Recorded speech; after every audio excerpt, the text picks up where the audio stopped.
Say yes to new beginnings. Yes. Say yes to new beginnings. Yes. Say yes to. What would you say is the biggest mistake that an artist can make? Numerous to mention, but I'll just mention a few. One, if you are a bad representative of yourself, which has to do with character, and it will, if you don't change, no matter how loved you are, how best your music must have gone across the globe, it's just a matter of time. Yes, when you are young, a lot of people will consider you to be, it's like a little child learning how to crawl, we can forgive him or her. But if that attitude follows you, like for instance, I know of some musicians back in the day that would always come late to an event. And when they come, they abuse the crowd, the audience, they cuss them out, they tell them, look, go to hell, blah, blah, blah. Initially, those things those things can be things that can be overlooked, because the lovers of music will say, wow, I don't care how he is now, but I just want to love him. I love his music. I like his music. But if that person refuses to grow up, that could be a red flag right there. Secondly, it's always good for an artist to be, well, they consider all of us to be very weird. As long creative people are weird, you take it to, but from all fronts. So nobody is perfect, but if you have a wonderful manager, seasoned, eloquent, they can guide you from making those terrible mistakes that could either end one's career so quick. Excessive behavior, drinking, and all that. Those are social whatever that could add up. But the most important thing concerning the music itself is for them to have the professional discipline of getting involved in their style of music, their audience. Continuity will always be there when you are so well informed and you are dishing out the potpourri of your desire with straight from the heart. If you are just trying to copy somebody else, you can never beat the original person. You are always going to be the second fiddle. All right. Now, I'd like to find out from you, what is life like? At some point, you were one of the biggest stars in Nigeria. People see you on the street, they are screaming and everything. All of a sudden, you move to America, where very few people know you, except maybe once in a while when you bump into Nigerians or Africans who are conversant with Nigerian music and everything. Yeah. How have you been able to manage those two different worlds, so to say, or so to speak? Like, having to speak for myself, I've always been very thorough to see myself not as a celebrity. I've always seen myself as an ordinary human being first, because that's the mentality you have to adopt just in case the table turns. If you always see yourself as some form of celebrity first, even when you go to places people don't care to know you, the question you don't you know me? How you don't know me? People do it all the time. But there are certain places I'll go, I need my quiet, I need my privacy. So thank God I was able to develop that even in Nigeria before I came abroad. So I was able to manage through it. I say, if there's anything I missed, yes, until I had to push in for and have passion for it. Like I told you earlier, it wasn't easy. If getting popularity was not what my goals were in America, because I know that for you to cut into the mainstream, you have to be very, very, either you have a big company behind you, because the Americans, I'm sorry to say, I'm an American now, but Americans will not allow you to break into the mainstream. That's why if you look at it too, to digress a bit, musicians will rather break even in Europe than breaking it in America. Because America has one thing about them. They are very protective of their kind of music. For you to bring another, even Afrobeat, making it into the mainstream, is probably, yes, now that Other categories have been created with the Oscars, with the music awards, and then of course they're seeing how Nigerian music is coming from Europe. They can't hide it anymore. But during my time, it was a hard sell, and even then, I still push myself doing local events. So that was why I mentioned New York earlier, that I was involved, but it was all about the passion of. I was so passionate of the microphone and singing than, oh, I'm looking for fame. No, I was trying to say, okay, gradually, and I thank God that today I was able to do that, because I didn't come here like some other musicians would do and just went and left that. If you ever ask them now, so come and sing, they can't sing anymore.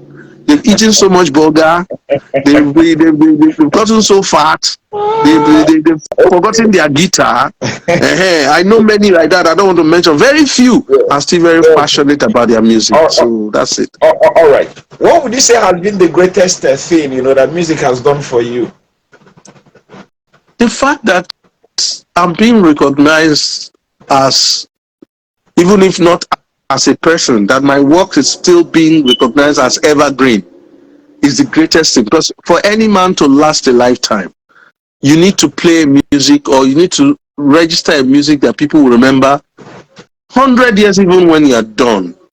Okay. When you're gone. So basically, that's the beauty. Yes. So that's a beautiful thing. Okay. If it's all about playing music and playing music, but you can't, not even one person can remember. Once it's about 2-3 years down the road, people say, well, I know he plays some music, but I can't even remember. Then that person has. All right. So what would you have wanted music to do for you that it has not done? I'm looking up to.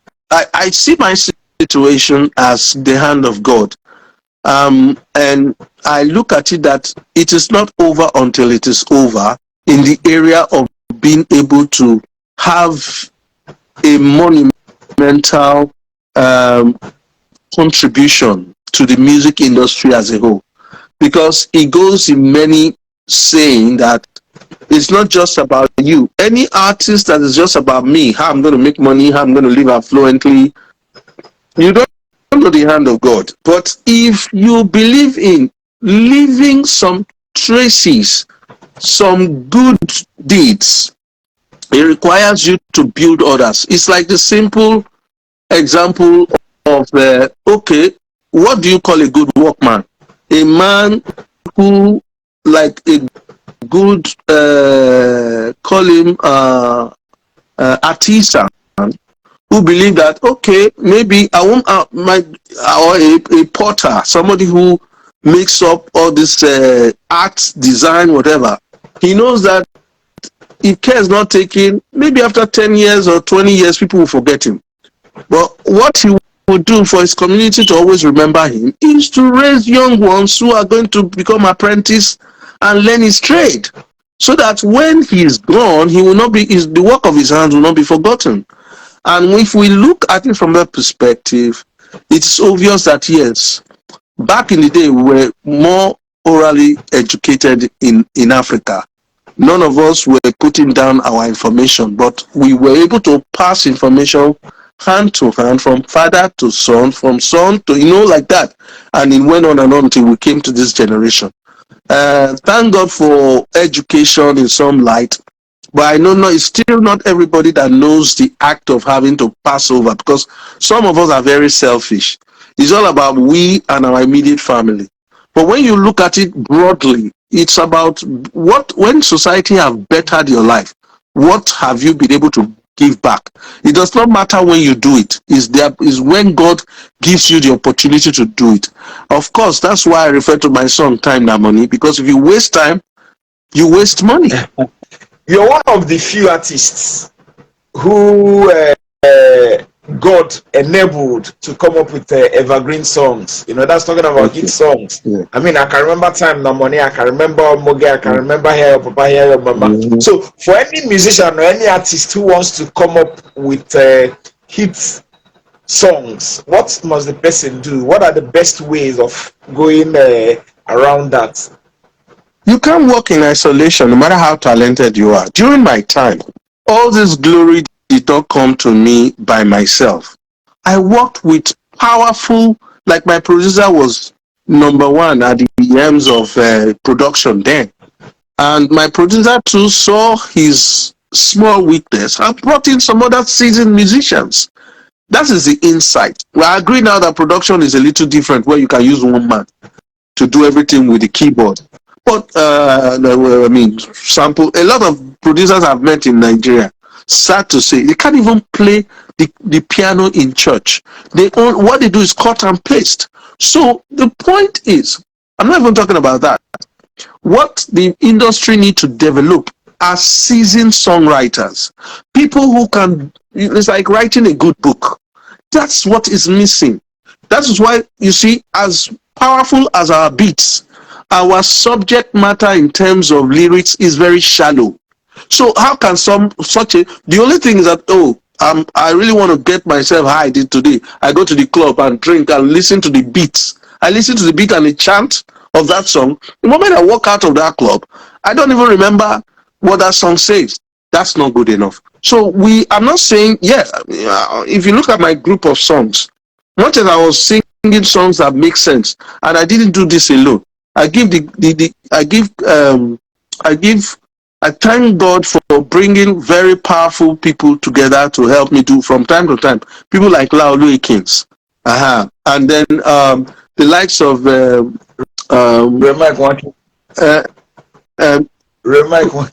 thank you, Remike Wanchuku, because Remike Wanchuku, blessed memory, was able to connect with me through Laolu Akins. You know, when you are a giant, you also have team of giants. We have the likes of this producer that's gone back to Akwa Ibom now. It was the Quincy Jones, Lemmy Jackson. Yes, Lemmy Jackson was in my first album. He played a lot of instruments.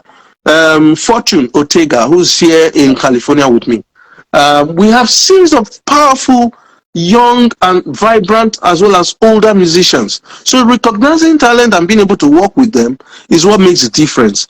Today, the young ones are not seeing a kind of collaboration in that sense. It's just collaboration to make money, but not really deep, passionate collaboration.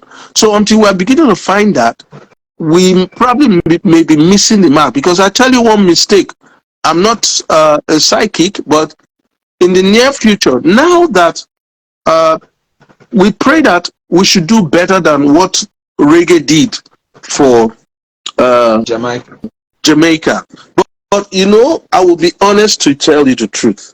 When reggae was trending, Jamaicans made it a tourist attraction to the world.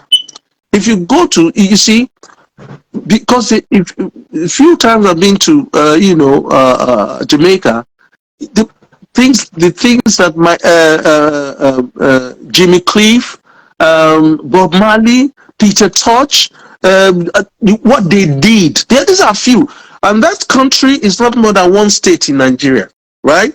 And the thing they did was, they might have their differences, but they work together, and the government is a beneficiary of, as well as the citizens are the beneficiaries of. Look at our PMAN. There's no industry that will work if their governing body is sick.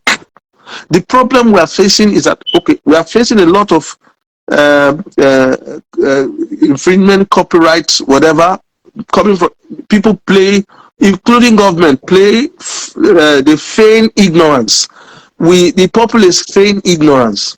That is why when you want to say, like in America here, you can't use anybody's song without giving them proper credit.